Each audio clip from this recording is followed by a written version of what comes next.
Welcome back to my channel. आज मैं review कर रही हूँ मेरा एमआई का रोबोट वैक्यूम मॉप, जो कि मैंने 2021 में लिया था और तब से लगातार यूज़ कर रही हूँ।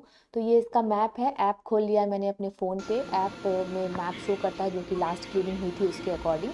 और अगर नहीं भी मैप इस पर स्टोर्ड है तो ये पहले मैप क्रिएट करता है, यानी कि एक आउटलाइन क्रिएट करता है और फिर उसके अकॉर्डिंग क्लीनिंग करता है। तो आज डिस्कस करेंगे कि क्या इसके प्रोज एंड कॉन्स हैं, आप ले सकते हैं या नहीं ले सकते, लेना चाहिए या नहीं, और कुछ फ़ायदा है भी या नहीं है। जो ह्यूमन क्लीनिंग होती है, जो हम खुद अपने हाथ पे करते हैं, वो बेटर है या फिर ये बेटर है। तो ये सारी चीज़ें इसमें डिस्कस करेंगे। तो सबसे पहले मैं यहाँ दिखा रही हूँ कि ये किस तरह से क्लीन करता है। जैसे कि देखिए, अगर सतह ऊपर नीचे हो तो वहाँ भी ये अच्छे से क्लीन कर लेता है। चढ़ के देखिए ये क्लीन कर लेता है, एडजस्ट कर लेता है अपनी हाइट को उसके अकॉर्डिंग। कोई ऑब्स्ट्रक्शन हो तो उसको भी ये डिटेक्ट कर लेता है और उसके अकॉर्डिंग फिर ये घूमता है। मैप पहले से डिटेक्टेड हो और फिर भी कोई ऑब्स्ट्रक्शन हो तो फिर ये नया अपना आउटलाइन क्रिएट कर लेता है और बाद में फिर उसी अकॉर्डिंग क्लीनिंग करता है।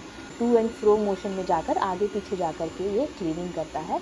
जो मॉप है उसका, वो वाई मोड में होता है, यानी कि पहले वाई के शेप में जाता है और आगे पीछे होकर के ये मॉपिंग करता है। तो वैक्यूम के बारे में अगर बात करें तो वैक्यूम का सक्शन इसका वैसे तो ज़्यादा पावरफुल नहीं है। तो अगर आप वीक में 1 या 2 बार इसको यूज़ कर रहे हैं तो आपको उस तरह से इफ़ेक्टिव ये नहीं लगेगा कि क्लीनिंग अच्छी नहीं हो रही है, क्योंकि ये सक्शन इसका उतना पावरफुल नहीं है। तो डस्ट अगर जम जाएगा तो ये इसको उतने अच्छे से क्लीन नहीं कर सकता है। लेकिन अगर आप इसको डेली यूज़ कर रहे हैं, जिस तरह की मैं यूज़ करती हूँ, इसको दिन भर में 1 बार इसको ऑन कर देती हूँ और ये फिर अपना क्लीनिंग करते रहता है। तो ये मैंने नोटिस किया है कि ये अगर डेली यूज़ हो तो ये डस्ट का लेयर चूँकि बहुत फाइन रहता है, डेली चूँकि डस्ट उठ रहा है, तो ये बहुत अच्छे से क्लीनिंग होती है और फर्श पे एक शाइन आ जाती है।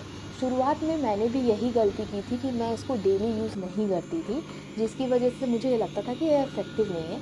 फिर मैंने ये देखा कि अगर इसको आप डेली यूज़ कर रहे हो, एक बार हम लोग छुट्टियों में गए थे और वापस जब लौट कर के आए तो मैंने इसको वीक में 7 दिन इसको यूज़ किया और तब मुझे ये पता चला कि नहीं, इसको डेली यूज़ करना होगा तभी ये इफ़ेक्टिव है। अब ये देखिए, ये कारपेट पे आ गया है क्लीन करने के लिए।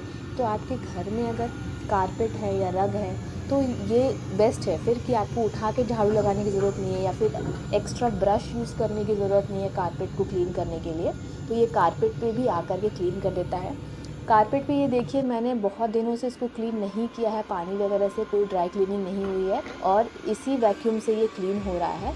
तो थोड़ा सा प्रॉब्लम इसको होता है क्योंकि कारपेट मैंने नीचे वो चिपकने वाला नहीं लगाया, तो थोड़ा ये उठ जाता है। तो ये मेरी गलती है। अगर कारपेट अच्छे से चिपका रहेगा तो ये बिल्कुल उठेगा नहीं। तो मैंने दोनों तरफ से वजनी चीज़ें रख दी हैं ताकि अच्छे से क्लीनिंग हो। बीच में देखिए कोई ऑब्स्ट्रक्शन होता है तो उसके अकॉर्डिंग ये बना लेता है स्पेस और फिर वो क्लीनिंग करता है। तो ये मुझे बेस्ट लगता है कि घर में कारपेट वगैरह हो तो ये भी उस पर भी क्लीन कर देता है, अलग से आपको वैक्यूम नहीं करना पड़ता है। वायर्स वगैरह पड़े हुए हो तो ये उसमें फंस सकता है, लेकिन प्रॉब्लम कुछ नहीं होती। ये आपके फ़ोन पे नोटिफिकेशन दे देता है, साथ ही साथ इसका जो अपना वॉइस डिटेक्शन है वो भी बता देता है कि ऑब्स्ट्रक्शन है, आप इसको निकाल दीजिए। अब ये देखिए क्लीनिंग कंप्लीट हो गई है, मैंने फास्ट कर दिया था। आपने देखा कि किस तरह से कारपेट क्लीन हो रहा था। अब ये जाके खुद ब खुद डॉक हो जाएगा। डॉक होने के बाद चार्जिंग शुरू हो जाती है। हाँ, यहाँ पे चार्जिंग में एक इशू मुझे ये लगा, ये शायद सेटिंग का प्रॉब्लम होगा जो कि मैंने अभी तक देखा नहीं है, क्योंकि मेरा स्विच ऑन ही रहता है कि अगर 100% चार्जिंग हो गई है और उसके बाद ऑफ़ कर दिया जाए तो फिर बैटरी ऐसा है कि ड्रेन होता रहता है। और अगर आप सेम डे यूज़ कर लीजिए तो कोई बात नहीं, लेकिन 1-2 दिन अगर आप छोड़ दीजिएगा तो बैटरी आपको 100% नहीं मिलेगा। तो ये माइट भी सेटिंग का प्रॉब्लम है, क्योंकि वाईफ़ाई हमेशा ऑन रहता है तो मे बी ये क्लीनिंग का वेट करते रहता है तो बैटरी ड्रेन होती रहती है। तो अब मैं आपको डस्ट बॉक्स निकाल के दिखा रही हूँ। डेली क्लीनिंग के बावजूद आप देख रहे हैं कि कितना फ़र्श पे डस्ट था। ये इंडस्ट्रियल इलाका है, हम लोग झारखंड के बोकारो के इंडस्ट्रियल इलाके में रहते हैं तो काफ़ी धूल है यहाँ पे।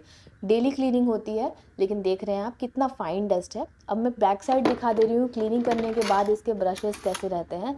तो देख रहे हैं कि ये ब्रश जो है, इसमें अगर कुछ फंस जाता है, ये एक इसकी प्रॉब्लम है, इसका कौन बता दे रही हूँ मैं, कि ये जो इसके ब्रिस्टल्स हैं ये मुड़ जाते हैं और इसमें चीज़ें फंस सकती हैं। ऑल्दो इससे क्लीनिंग में प्रॉब्लम नहीं आती है, घूमता रहता है।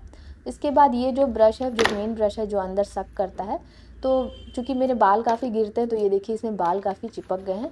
इसको क्लीन करने के लिए, कट करने के लिए इसके साथ ही ब्लेड दिया हुआ है, तो इसको आप कट कर लीजिए, क्लीन कर लीजिए।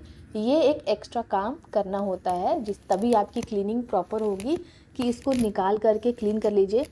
और अगर बाल वाल नहीं गिरते हैं, आप बैचलर हैं, तब तो कोई प्रॉब्लम ही नहीं है। बाल है, धागा वगैरह है, वो इसमें फंस जाएगा तो जो आपका ब्रश है वो सही से काम नहीं करेगा, वो फंसा हुआ रहेगा। तो इसको क्लीन करने की ज़रूरत होती है। खास साथ ही डस्ट बॉक्स को तो क्लीन करना ही है। इसको भी कुछ फंसा हुआ तो वो निकाल देना है। और खासियत क्या है इसकी कि ये जितने भी आप इक्विपमेंट्स, इसके एक्सेसरीज़ देखते हैं, सब रिप्लेसेबल है। अब एक प्रॉब्लम ये है कि इसका जो छोटा वाला ये जो चक्का आप देख रहे हैं, इसमें अगर कुछ फंस जाए तो उसको निकालने में प्रॉब्लम होती है और वो ठीक से फिर मूव नहीं करता। और ये पीछे वाला चक्का अच्छा है, ये इसमें स्प्रिंग जैसा लगा हुआ है ताकि जो हाइट वगैरह डिफरेंस होता है उसको वो मेंटेन कर लेता है, तो ये काफ़ी अच्छा है। ओवरऑल मैं इसको आउट ऑफ 10 7 रेट करूँगी, क्योंकि ये मुझे काफ़ी मेहनत से बचा दे रहा है। मुझे कोई हेल्प रखने की ज़रूरत नहीं है जब से मैंने इसको लिया है, क्योंकि मॉपिंग और डस्टिंग दोनों ही इससे हो जा रही है। मॉपिंग मैं डेली नहीं करती हूँ क्योंकि ज़रूरत नहीं होती है, क्योंकि ये डस्ट पूरी तरह से उठा देता है। मॉपिंग उतनी अच्छी नहीं है इसकी, लेकिन ठीक है, सेटिस्फैक्ट्री है। अगर आप वीक में 1-2 दिन खुद से मॉप कर लेते हैं तो काम चल जाता है। अब इसका बेटर वर्जन आ गया है, ये ओल्डर वर्जन है और अब अवेलेबल नहीं है। इसका न्यूअर वर्जन भी आ गया है जो अब 24,000 में मिलता है। मैंने इसको 19,000 में लिया था 2021 में, और तब से अब तक 2024 हो गए हैं, कोई इशू इस बीच में नहीं आया है। और इससे कम दाम के भी दूसरी कंपनीज़ के अब इसके सस्ते वर्जन मिलते हैं जो कि आप ले सकते हैं। तो मेरे हिसाब से ये जो मशीन है वो आपको हेल्प करेगी, आप ले सकते हैं, इन्वेस्ट कर सकते हैं। अगर आप हाउस हेल्प हायर करना चाहते हैं तो अच्छी बात है, किसी को नौकरी भी मिल जाएगी। लेकिन कई बार ऐसा होता है कि हमारे वर्किंग आवर्स जो होते हैं वो डिफरेंट होते हैं, अवेलेबल भी नहीं होते हैं हाउस हेल्प वगैरह। वो कई जगहों पे ऐसा है कि नहीं अवेलेबल होगा, वहाँ पे ये चीज़ें काफ़ी हेल्प करती हैं। तो ये था मेरा व्यू। तो वीडियो कैसी लगी मुझे कमेंट में ज़रूर बताइएगा, और आपको कोई क्वेश्चन पूछना हो तो मुझे आप पूछ सकते हैं। मिलते हैं आपसे अगले वीडियो में। Thanks for watching.